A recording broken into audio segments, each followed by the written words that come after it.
Hi, everyone. It's nice to see you again. Today, we're going to be discussing what's called career mapping. And career mapping is really just a fancy way of saying, um, based on your skills and your interests, what is the right career fit for you, right? That's all it is. And so what I'm going to do is I'm going to share with you a little bit about myself when I was growing up, especially when I was in high school, and how that impacted where I got to today. So when I was in high school, my favorite subjects were history and economics. I loved them. Couldn't get enough. Whenever I could take an elective, I took a history class or something to do with economics. I actually participated in a lot of Junior Achievement of Delaware programs because I loved economics so much. I wasn't good at it all the time, but I did it because I liked it. In terms of my interests and my hobbies, I was into sports. I played soccer. I also ran track for a little bit.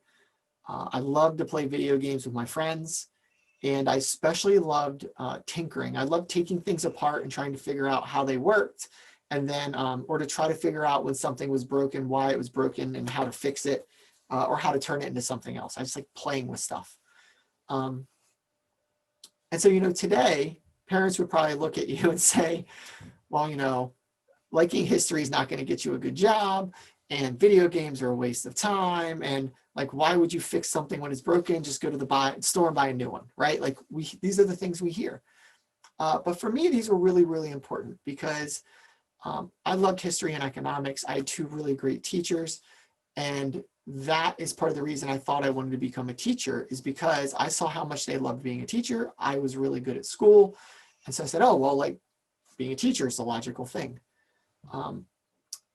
In terms of my interests, I knew I wasn't going to be a professional athlete. I have really bad ankles. I kept hurting myself all the time. I knew that wasn't going to happen. I was a captain. I knew I enjoyed leading other people and trying to motivate other people. I didn't really know what to do with that or how to use it. Video games and sports both taught me how to win and how to lose graciously. And to take ownership for my part in both winning and losing. What did I do well? What can I do better? Ask those kinds of questions, right? And video games and sports both also taught me a lot about teamwork and working with other people and how to maintain relationships with other people.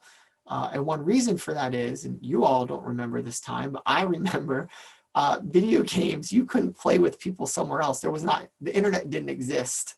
When I was in elementary school. Well, it did, but you couldn't get it. And you certainly couldn't do it across video game consoles or on your computer.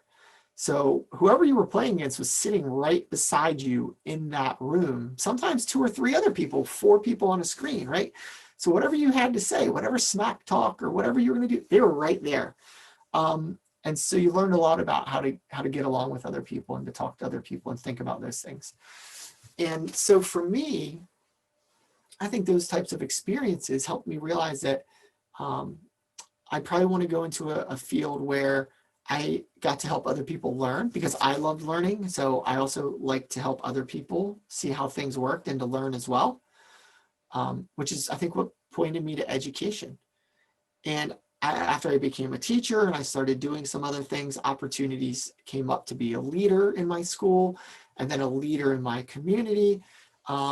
And to work with more and more people and to build relationships and networks and these things. And so for me, those interests that I had early on, I didn't know at the time, were going to lead me down this path where I would switch jobs a lot every 3 to 5 years. But would always move me on to something more challenging or more interesting or more dynamic or closer suited to what I wanted to do and what I was good at the time. And so I say all of that so that you understand whatever it is you're interested in, you should pay attention to. And sometimes you're going to get really into something and then a couple months later be like, I'm bored and I don't like it anymore. And you're going to move on to something else. Your parents call that going through phases. Totally fine. Go through as many phases as you want. Learn things, figure out what you're interested in, figure out what you're good at.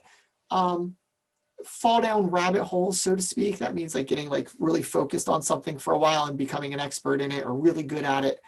But then always figure out how it connects to something else.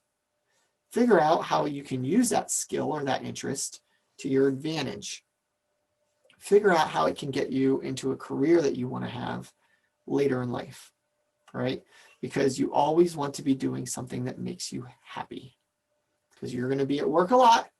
You're going to spend more time at work than you spend anywhere else when you get older. Make sure it's going to be doing something you like and that you can get along with the people that you have to work with. Otherwise, almost none of the rest of this stuff matters, because the number one thing, the two top things I hear from employers all the time, I want people that enjoy coming to work because they work hard. And I want people to work for me that can get along with other people and work with them even when they disagree. That needs to be you. If you can do that, you can have a really exciting career with lots of great opportunities. And so I want to leave you with, there are three things you should never stop doing. You should never stop learning. You should never stop dreaming. And you should never stop moving towards the future that you want. And if you do that, you'll always be happy. Good luck. Follow your passion. You'll get there.